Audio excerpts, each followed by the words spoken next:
नमस्कार दोस्तों, एक बार फिर से आप सभी का रेलवे वाले बाबूजी यूट्यूब चैनल पर हार्दिक स्वागत है। मैं दिनेश कुमार, रेलवे बाबू।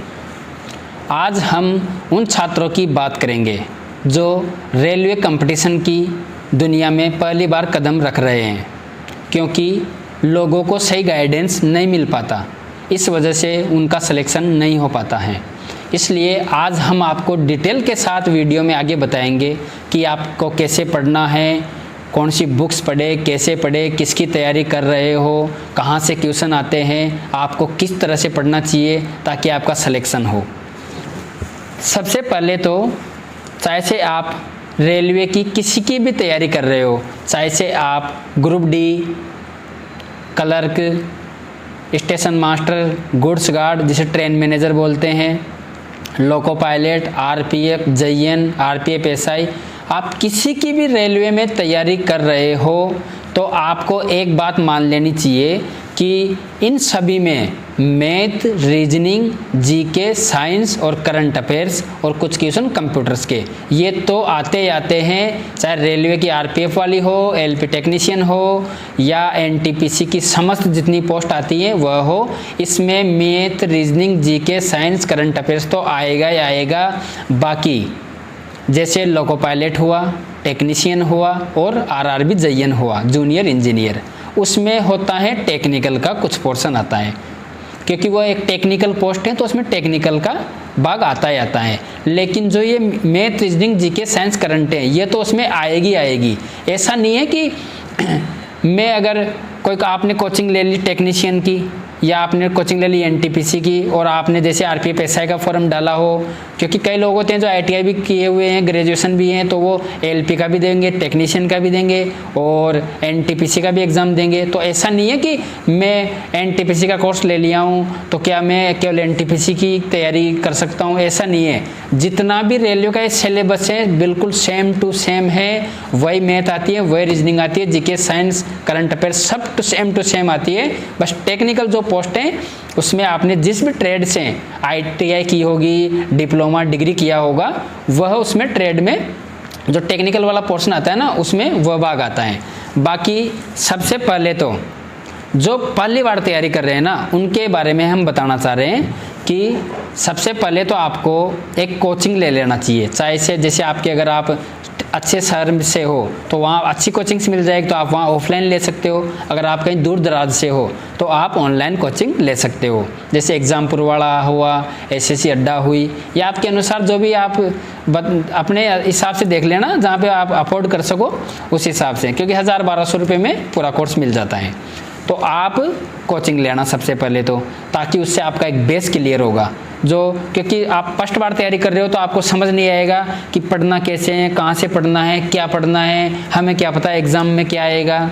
तो उसके लिए सबसे पहले तो आप कोचिंग क्लास लगा ली। कोचिंग क्लास लगाने के बाद आप जिस किसी भी पोस्ट के लिए तैयारी कर रहे हो तो उसके पिछले पेपर लेके आना। पिछले का मतलब काफ़ी पुराने नहीं, जो लास्ट एग्ज़ाम हुई, जैसे अभी आरआरबी, एनटीपीसी है तो उसका 2021 में सीबीटी फर्स्ट हुआ था, तो आप वो पेपर लेके आइए अगर एनटीपीसी की तैयारी कर रहे हो तो। अगर आप लोको पायलट की तैयारी कर रहे हो तो लोको पायलट की जो 2018 वाली वैकेंसी थी आप उसकी पेपर लेकर आइए। आरपीएफ में भी शायद 17 में हुई थी एग्ज़ाम, तो आप उसके पेपर लेके आइए। मतलब जिस किसी की भी आप तैयारी कर रहे हो तो जो लास्ट एग्ज़ाम हुई थी, जैसे अगर किसी की तैयारी कर रहे हो उसका एग्ज़ाम 2022 में हुआ, 23 में हुआ, तो उसके पेपर लेके आना है। आप चाहो तो अपने हिसाब से किरण के देख लेना या द प्लेटफॉर्म के बेस्ट पेपर आते हैं, आप उनको लेकर आना, ताकि उससे आपको एक आइडिया होगा कि यार क्वेश्चन कहाँ से पूछा जाता है, कैसे पूछा जाता है, किस टॉपिक से। जैसे हिस्ट्री है तो हिस्ट्री में किस टॉपिक से क्वेश्चन आता है, ज्योग्राफी है तो उसमें कहाँ से क्वेश्चन आता है। तो मतलब उससे आपको एक आइडिया होगा कि क्वेश्चन कैसे पूछा जाता है, क्वेश्चन का लेवल क्या होता है, किस तरह से उसका आंसर दिया जाता है, ताकि जब आप थ्योरी पढ़ोगे ना, जैसे लूसेंट वगैरह जो बुक्स पढ़ोगे, तो आपको एक ऑटोमेटिक जैसे आप पढ़ते रहोगे ना तो आपको एक आइडिया रहेगा कि हाँ यार इस टॉपिक से क्वेश्चन ज़्यादा आते हैं और कैसे आते हैं, कि कैसे याद रखना है। ऐसे थोड़ी है कि रामायण की तरह पढ़ना है कि पढ़ते जाओ वन लाइनर पढ़ते जाओ, ऐसे नहीं। बिल्कुल खोल के, बिल्कुल जो आपको जो थ्योरी टाइप जो बुक्स पढ़ोगे ना उसमें खुल के दिया रहता है और खुल के पूरा पढ़ना है। तो बुक्स का रहा, बुक्स तो आपको पिछले पेपर लेके आना है, उससे आपको एक आइडिया हो जाएगा कि क्वेश्चन कहाँ से आता है, कैसे आता है, हमें कैसे पढ़ना है। फिर उसके बाद आपको एक टाइम टेबल सेट कर लेना है कि हमें कोचिंग के अलावा, जैसे आपकी 5-6 घंटे की कोचिंग हुई, कि किसी की 6 घंटे की हुई, 5 घंटे की हुई, 7 घंटे की हुई, तो उसके अलावा आपको 5 से 6 घंटे सेल्फ स्टडी में देना ही देना है। जैसे कि आपने मैथ्स का कोई टॉपिक पढ़ा, जैसे मैथ्स में पढ़ लिया एवरेज पढ़ लिया, प्रॉफिट एंड लॉस पढ़ लिया, चलो प्रॉफिट एंड लॉस पढ़ लिया, तो ऐसे नहीं है कि एक क्लास ले लिए, क्लास लेते ही इधर सॉल्व करने लग गए, नहीं, जितनी भी उसकी 3-4 वीडियो जो भी क्लास की जो पूरा टॉपिक क्लियर हो जाएगा ना, जैसे प्रॉफिट एंड लॉस पूरा पढ़ लिया, फिर उसको जो पढ़ने के बाद आपके पास जो भी बुक्स हैं, मैथ्स की जो भी बुक्स हैं, फिर उससे उसके क्वेश्चन सॉल्व करना। फिर उनको अगर जहाँ समझ नहीं आए फिर वीडियो में देखना कि कैसे क्या है, फिर उसका सोल्व देखना, फिर उसे हल करना, फिर समझ नहीं आए तो वीडियो देखो, फिर सोल्व करो। तो ऐसे मतलब पहले तो एक टॉपिक पढ़ो उधर ऑनलाइन कोचिंग या ऑफलाइन जहाँ भी पढ़ोगे, फिर उसको मैथ्स को जो अपने बुक्स हैं अपने पास उसको देख के उसमें अच्छे से सोल्व करना है। जैसे रीजनिंग में आपने ब्लड एंड रिलेशन वाला टॉपिक पढ़ा तो उसे एक बार पूरा पढ़ लीजिए, फिर उसी पढ़ने के बाद जो टॉपिक आपने पढ़ा उसको ही अपनी जो पास बुक्स हैं आप उसमें उसको सोल्व कीजिए, हल कीजिए, बार बार प्रैक्टिस कीजिए, एक ना एक दिन तो आएगा। क्योंकि मैंने अक्सर सुना है कि देखा है कमेंट्स वगैरह कि हमारे मैथ्स वीक हैं। मैथ्स मतलब कोई सीख के थोड़ी आते हैं, हम भी तो पहले के शुरू से सीख के थोड़ी आए थे, बार बार प्रैक्टिस की, बार बार कोच ऑनलाइन पे जो वो वीडियो थी जो समझ नहीं आता फिर देखते थे, फिर उधर सोल्व करते थे तो समझ आ गया। जैसे साइंस का रहा, जीके का रहा, तो उधर जैसे आपने कोई टॉपिक ऑनलाइन कोचिंग ले रखी है जहाँ भी, तो ऑनलाइन ऑफलाइन जो भी, जैसे आप कोई टॉपिक पढ़ा, जैसे बौद्ध धर्म आज टॉपिक पढ़ा आपने ऑनलाइन, तो फिर उसी बौद्ध धर्म को आपको बुक्स में पढ़ना है, ताकि आपने वहाँ पढ़ा माइंड में कुछ तो रहेगा, फिर आपने बुक्स से पढ़ा तो फिर वो एक मतलब याद रहने लग जाएगा धीरे धीरे, फिर आप धीरे धीरे सीख जाओगे। ऐसी कुछ नहीं है, बस अभी से तैयारी में करने में लग जाओ। आपके घर वाले राह देख रहे होंगे आपके कि हमारा बेटा बेटी एक न एक दिन सरकारी नौकरी लगेगा, और जितने भी लगभग मेरे पास कमेंट्स आते रहते हैं, एक बात बताओ, सरकारी नौकरी की तैयारी कौन करता है? जो मिडिल क्लास से या लोअर फैमिली से बिलोंग करते हैं, क्योंकि उनको नौकरी की सख्त ज़रूरत होती है।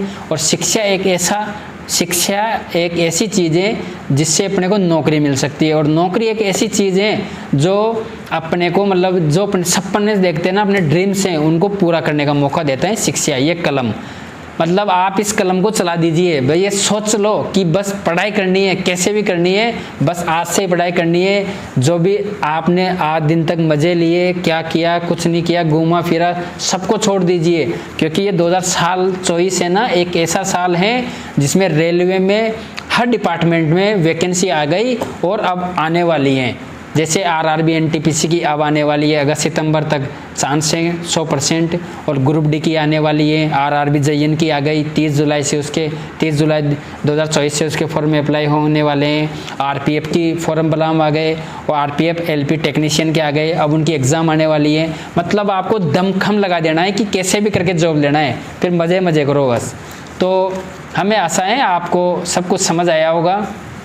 अगर आपको वीडियो अच्छा लगे तो इसे अपने दोस्तों के पास शेयर ज़रूर कीजिए, और रेलवे की हर पल की अपडेट, गाइड से संबंधित या रेलवे जॉब से संबंधित, वैकेंसी से रिलेटेड हर जो भी अपडेट आती है ना रेलवे में, हम आपको देंगे। उसके लिए आप चैनल को सब्सक्राइब ज़रूर कर लेना, और वीडियो को अपने पास दोस्तों के पास शेयर ज़रूर कीजिए, क्योंकि अभी तो वैकेंसी आ रही है। जैसे वैकेंसी आएगी हम एक गाइडेंस देंगे कि कैसे पढ़ना है, क्या पढ़ना है, बीच में क्या पढ़ना है, एग्ज़ाम देने जाने से पहले कैसे क्या रिएक्ट करना है, मतलब कैसे एग्ज़ाम में बैठना है, वहाँ कैसे सोल्व करना है, अब कौन सा एग्ज़ाम होगा, क्या होगा, टाइपिंग में क्या होता है, कैसे होती है टाइपिंग, हम बिल्कुल सिखा देंगे आपको। लेकिन आप सब्सक्राइब जरूर कर लीजिए चैनल को। धन्यवाद। जय हिंद, जय भारत।